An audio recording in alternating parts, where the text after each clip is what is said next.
खुलुमबाय बयखौबो बर' मिक्सचार चेनेलाव नोंथांमोना अननानै भिडिअखौ जोबजासिम नायलां। चिराङाव हाग्रानि मैदेर आरो मानसिनि गेजेराव दावहा।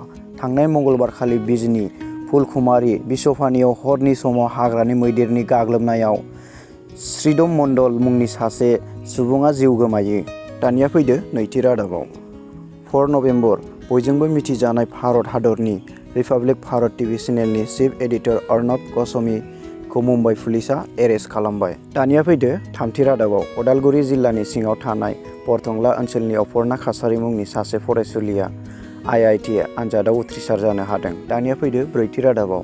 दुलाराय BTCनि मटर सालायग्रा गौथुमा दिनै क'क्राझार, चिरां, बाक्सा आरो उदालगुरिनि बयबो ज' जानानै तामुलपुराव फैनानै प्रमद बर'नि नुजाथिनायावनो सा 156 नि बांसिन ड्राइभारफोरा UPPL दोलोआव हाबफैदों। बाक्सा जिल्लानि सदर मसलपुर टाउनाव थानाय कमला फट' सार्जनी सुमिता स्ट'र गेलामाल दखानाव दिनै फुंनि 6:45 रिंगासोआव हरखाबै अर खामदों। दखान बिगोमाया फोरमायनाय बायदिब्ला बे दखानाव 6 लाख रांनि मुवा बेसाद दंमोन, नाथाय माबोरै अर खामखो गावबो मिथिस्लाबाखै होनना खौराङाव फोरमायना होयो। भिडिअआ दिनैनि थाखाय एसेनोसै। भिडिअखौ मोजां मोनोबा लाइक शेयार खालामनानै हो आरो नोंथांमोना चेनेलाव गोदानबा अननानै चेनेलखौ साबस्क्राइब खालामला। जोबोद गोजोननाय थाबाय भिडिअ नायनायनि थाखाय।